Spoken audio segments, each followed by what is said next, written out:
Hey everybody, it's Tyler Skinner here again with Women Making Waves, and I am excited to finally get to speak with Cara Crye.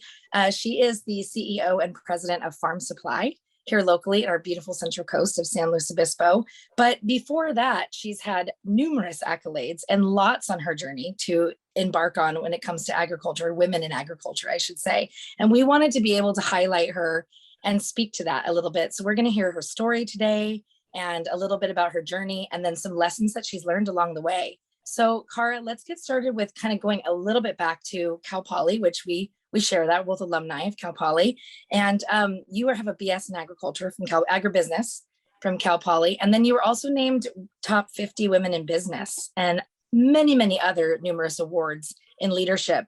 And it relates to agriculture, but also in business and in leadership. So I wanted to know a little bit about the journey for you, how it started and what agriculture has really brought to your life, how unique and special that is for you.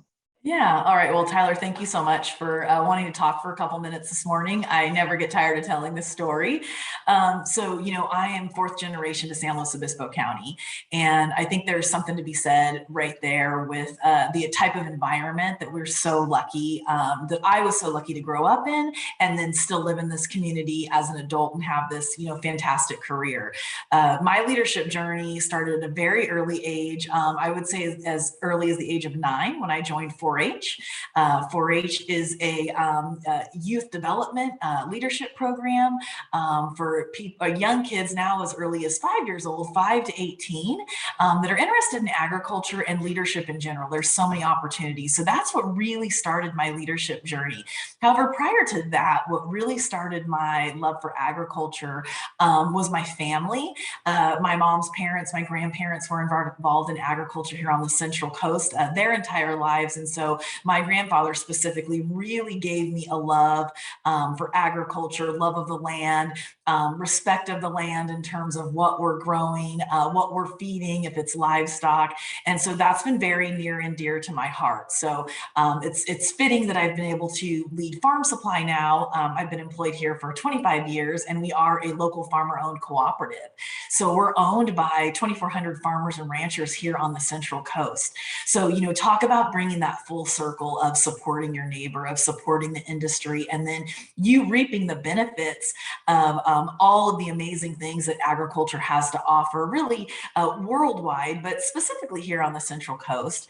You'd also mentioned Cal Poly. I'm glad that we're, have a shared, like there with Cal Poly. Growing up on the Central Coast, obviously I was always aware of Cal Poly and what an amazing university it was, and how lucky I was to grow up in a community with a university, specifically with so many accolades in agriculture and a few other industries. So spent some time throughout my childhood on the campus, either with agriculture, with 4-H or FFA, even sports camps, different things of that nature. So I was gone for a year after high school, but realized that I wanted to come back, and I did want to go to Cal Poly just because of what a fantastic university it was. So I was lucky enough to get my Bachelor of Science degree in agricultural science, and then a minor in ag business and ag comm.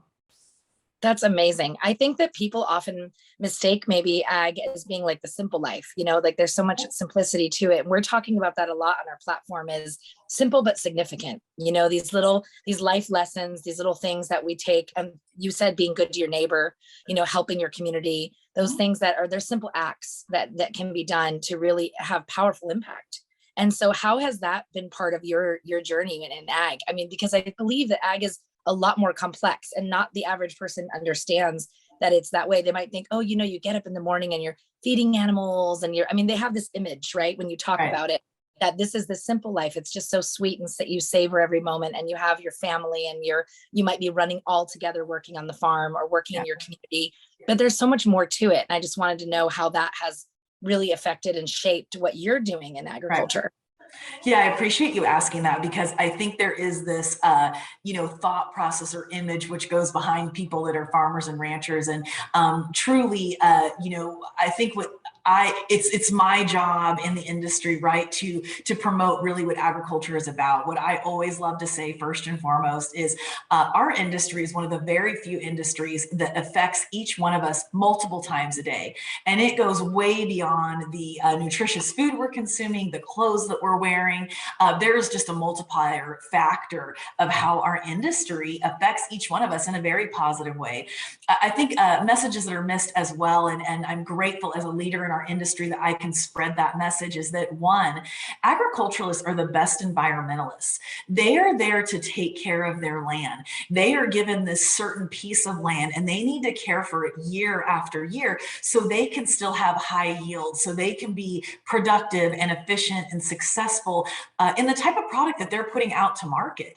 It's also Mother Nature is very much involved in definitely the production side of agriculture. That we have to be careful of what she's putting out there in terms of weather and how that's going to affect your crop that year. So it's a very hard job. It's a labor of love for a lot of people in the industry. They're incredibly smart business people. It's amazing just in my circle of how our local agriculturalists have diversified just in our community with crop rotation. Maybe they were farming dryland crops for years and then rotated into vineyards, or have made venues on their property to bring more income to keep that family farm or ranch alive. So a lot goes into it.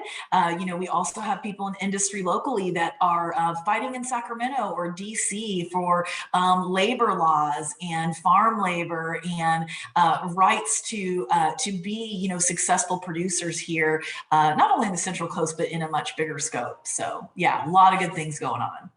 That sounds like it. That sounds like it. And that's great to see that it is that way. And I think that even on our beautiful Central Coast, I know, like you said, venues and changing, transforming your land and in your property into multi-use, having all these uses like weddings and having events on there. I think it's been lovely. And we have such a beautiful place to live, for example. But when you said weather and all the different Mother Nature elements, today it's raining like cats and dogs. So yes, that's definitely, those kind of things are going to affect. If it's a freezing cold winter, I mean, these things affect what's going on. And I think that knowing that is really, really powerful, having that knowledge of because we obviously need food to survive, and we need to be taking care of that for future generations to come.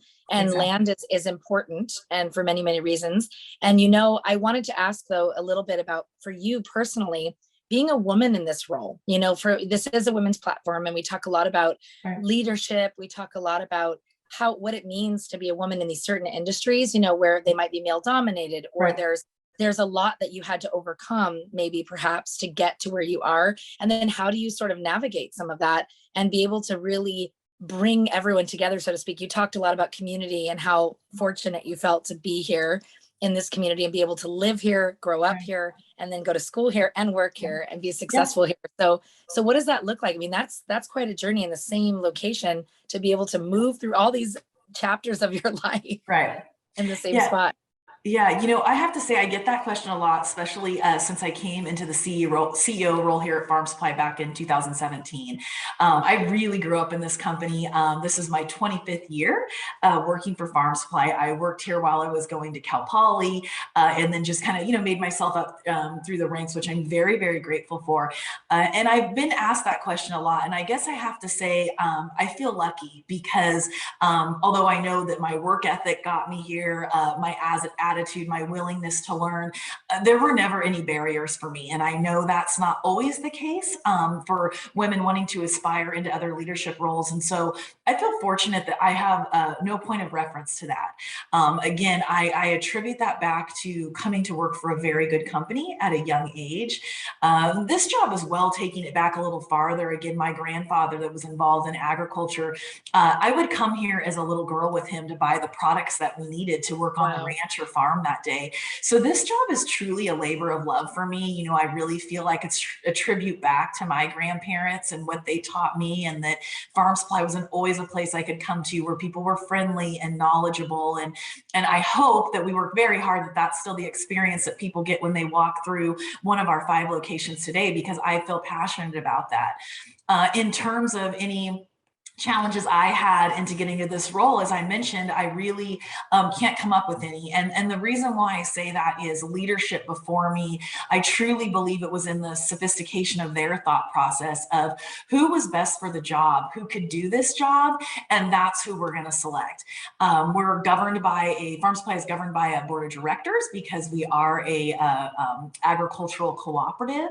And that at the time was a 9-member board of directors. 8 were male, 1 were female. So again, I think that also really, that really tells us that it wasn't about gender, right? It was about that board and their intelligence and who could do the best job. So I'm very grateful that that's the environment that I'm in, because by being in that type of environment, we're all able to be successful. I love that. And I'm glad you brought this up, because it isn't always, I bring it up because I think it's important to touch on, because people face different things as they're going through this journey to get to where they are. And sometimes you're right. It's not necessarily all the hurdles and challenges. It's not necessarily what we would assume. And this is why we like to showcase these stories, because it is such a multitude. We have like this big spectrum that we're on with women and what they've gone through. Right. And so we want to share all of that. And I think that this is very valuable for people to see. I wanted to ask a little more about you personally. What do you, Cara, bring to the table? Like, that's so unique and special this is part of what you're saying about we work together, because this is obviously a very team oriented and community oriented focus. You wouldn't be able to do this type of work in ag or in this industry without lots of discussion, lots of people coming to the table, figuring things out. But for you personally, what is it that you bring that you say, wow, I just think that this has been really important to me, and I bring this part of myself every time I show up, to these things. Right. So for me, it's about people. I'm just really drawn to people. And I feel like even in this role, like I'm in the people business, and people inspire me every day. I'm intrigued. I always, when I'm talking to someone, especially new, I always say, I ask a lot of questions and you don't have to answer them. I'm just curious. I like to know what makes people tick. I always say in my next life, I'm going to come back as a psychologist. I'm not sure I'll do that, but I just am very intrigued by the human mind and what challenges or successes in the past got us to where we're at present day. I never, ever saw myself as the CEO of any company. I felt like I really had a much more traditional path lined out for me, starting at a very young age. I have just an incredible family in general, but especially my parents really taught my brother and I an incredible work ethic at a very young age. They also taught us that, and they didn't even know this, but as an adult now looking back and leadership experience I've had, they really fostered in us that the world is much bigger than we are, and that it is our obligation to give back. And that's, how my parents lived their life, and they would not think that way of themselves, or that that's the lessons they were teaching my brother and I, but they really were. And so I think with that and and combined with how much I genuinely love being around people and want them to be successful, I also, one of my coworkers about 10 years ago made a comment about, it really takes a village with you, Cara, doesn't it? And I said, it does, and I don't apologize. And so I think all of that, also mixed in with my family being self-proprietors and owning their own business, there's also a really phenomenal skill set that comes along with that. And that's really what's, brought me to today. And then again, going back to that 9-year-old little girl who, contrary to popular belief, was not a chatty kid like she is now. It was really that first leadership program, my family will say, that just opened up my whole world. And that's what just continued to catapult this leadership journey for me. It's been really special because it's come full circle. I love giving back in a variety of different, avenues. To me, I do very much stick to specifically in ag, youth in ag, but also our local community. I like to keep it as local as I can. But currently, and I'm just getting so much satisfaction back from that, I am the leadership project leader for a local 4-H group here in San Luis Obispo. Nice. And I was telling one of the parents the other day that I feel like I'm getting more from them than they are from me. And so again, I feel like in that situation, if I can make a positive difference in one of those young people's lives for this project year, then I've made a difference, right? And if I continue to have that thought process throughout my life, I know I'm going to leave a positive impact. Well, you have all my buzzwords. I mean, you said all the things, village, community, impact. Those are all the things that we believe in wholeheartedly here at Women Making Waves. And it's very important to us. So that's everything. It's inspiration and call to action. It's like you inspire, but then what do you do with that? How do you implement it? How do you impact your community or the world? And I think this is wonderful that you're focused so much on next generation. And let's segue into that for a second. What about the next generation of women leaders that you're seeing? It could be an ag, could not be, doesn't have to necessarily be. But I think you're focused in that arena. So you're seeing a lot of women come in through 4-H or these other programs, which I believe those are amazing programs. I mean, I think that Girl Scouts, all these things, I mean, anything that's related to that, where they're teaching you at a young age how to, fend for yourself and learn how to be in a group and how to work together. I think those are just phenomenal skills to have, especially for women. So I'm curious for you, what are you seeing with the next generation that's exciting you, or that you're saying really want them to know this? Yeah, no, I'm very excited. I think these young people get a bad rap sometimes, and they shouldn't, and if they do, I think we need to look at ourselves and understand why maybe they're having challenges, or why we're not providing them the opportunities they need. I'm very excited about what I'm seeing with this younger generation, young girls especially. Man, they are motivated, they are confident, they know what they want. And I was not that girl at that age, and so I'm really impressed. I'm excited to see what they're going to do. And yes, I agree, I am such a huge proponent of 4-H, FFA, Girl Scouts, as you mentioned, but really anything. Sports, I played sports throughout my entire primary to high school, and the lessons I learned playing sports, it was never really about the game. The game was just one factor of the leadership lessons that I learned along the way. So, my thing is, what I would like to say, my challenge is, I would like young women and young men is to be more active. Maybe that's what I'm not seeing as much consistently as I would like to. And I do, we blame technology a lot, but I would agree that that is part of the problem. Put that device down, get outside, have a conversation with someone. So those young women that know that right now, that acknowledge that, or have positive people in their life telling them, like, there's more than this, just this screen and what you're reading and what you're seeing at school. Get out there, be yourself, be confident in that. We're really going to see some amazing things happen in the future, and I'm super excited to be able to watch. You're touching on, we're going kind of full circle, because you said your parents, that was something that you learned at a young age, that the world is bigger, that there's more out there. And you just kind of said that again with, there's more to this than the screen. And I think that technology is a wonderful tool to have as far as support. It's a tool. So a tool and a resource, and something we had to learn that too. Like, I felt like everything was in person. And when everything became not in person, we went, oh my gosh, virtual? How are we going to virtually? But we can look at this. We can definitely still share wisdom, share knowledge, do trainings, like do all these things on a virtual platform. So that is a great tool, but it's like becoming the tool is the whole other thing. Is I think what I'm hearing you say is that if you can still have a conversation with people, you still understand that you have to make eye contact and really be out there looking around, be aware, then that's going to help a lot. Oh, that's going to completely set you aside. If you know how to come in and look someone in the eye and make eye contact and shake their hand, although I don't think we're back to handshaking yet, but I would really love for us to be back to that at some point. And you know how to interview, and you can answer questions. And if you don't have the answer to the question, you say, gosh, that's a great question, I'll get back to you. I'll research that you can even take it to that next step.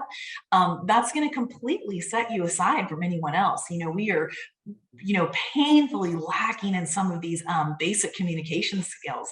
And I'll even take it to my generation with some of my friends when we're around. I rely way too much on my technology. I will admit that. I have to stop myself sometimes, and I will police that with my loved ones as well. Like, hey, my time's limited also. If you have something else going on your device, let's get together another time, because this is not the right time for me. I've set this aside.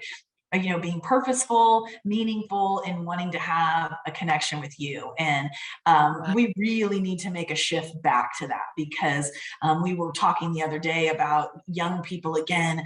My heart is breaking for them with technology. When things went rough at school that day, you were able to go home and escape from that, right? And then you just had to take the next day as it came. That's not the case anymore. There is communication 24/7. In some cases, it's positive. In some cases, it's negative. negative. So how do we improve upon that? Well, we build these young people up, right? We show these young girls and boys that, gosh, if we give you these, skills in communication, if we talk to you about leadership, if we talk to you about your self-confidence, then this other noise that's going on that, is a rite of passage. It's going to happen to some degree, but it's not going to hit as hard as it does right now. So I would really like to see more of that happen. It's investing, investing in them. And then that by investing in them, there's a book that I love. It's called The Game of Life and How to Play It. And in that book, the only nugget I took out of it was, it says, if one person believes in you, you can never fail. So it's like, if you have somebody there that's in your corner, that's giving you those skills or supporting you or mentoring you or something and cheering you on along the way, then failure is not an option. And I feel like it sounds like with what you're saying, you believe that as well. And you've 100%. Been an awesome role model for so many people in our community, but also, I think young women, especially, I'm really excited to see what's next for you. It just seems like there's so many things that you're like, yes, let's just do it. And I have one final thing I want to close with before we wrap up, but what would little girl Cara say to adult Cara now? That's kind of a question we like to end with some of our speakers, is if you could look back at that, you said you were different as a young child, like you weren't as maybe open or talkative or outgoing. What would that girl be seeing now? What would she say to you today? Yeah, I think two things. I was really a pleaser growing up. I didn't want to make waves. I was very disciplined in a good way of being respectful. My parents had, expectations for us, and that I love. But I would say take more risks. So I didn't, like to feel uncomfortable or be embarrassed if I was trying something that I didn't know how to do. So I would say just do it, and be confident in doing it. And the greatest successes come from some of those small failures or blips that you have along the way. So I think that's important. And as I've gotten older, I've definitely taken more risks, and I'm grateful for that. So I think I wish I would have started that earlier on, in my career, because I think that those experiences just lead to that much more success. So that's definitely something. The other thing would be, I am, very vocal and not afraid to stick up for people now, or when I think someone is being disrespected or not being treated well. I have no tolerance for that. And I try and stay in my lane if it has nothing to do with me. But most of the time I will speak up, because I think, we're all in this world together, and just be a kind person, just be humble and kind. And so, you get to that kind of awkward age in late grade school, junior high, even into high school, where, you want to stick up for someone, maybe somebody that really needs it, but you also know naturally that if you say something, potentially it will turn on to you, and you then don't want to be the center of attention. So the only other thing would be is to talk to younger Cara of just take that risk and stick up for somebody who needs it, and whatever comes your way, you'll be fine. So yeah, I love that. I think that's a great way to close. We just like to do that sometimes, because it is part of that reflecting back, how far you've come and who you are today, and just inspiring others to do the same. So Cara, we really appreciate your time. This has been phenomenal. I think what you're doing for our community, for agriculture, as an industry, and then in leadership, for women, I think you're showing a great example of just ways that you said, like, take risks, speak up for what's right, stand up for what you believe in, but also know the difference, know when to kind of stay in your lane and maneuver and bring that village together when it's needed, and also kind of say, okay, this is a solo mission. And I really, really appreciate all of those. You've given us so much wisdom today, and I just really appreciate your time. Of course. Well, and thank you for doing this. I appreciate your organization and what you're trying to do, and giving women a forum to speak and also listen. It's so, so important, because we're all in this together, right? Right. That's right. We're all here to make our own waves. Yes, exactly. Well, thank you so much, Tyler, for asking me. I really appreciate it. Absolutely. Okay. Have a great day.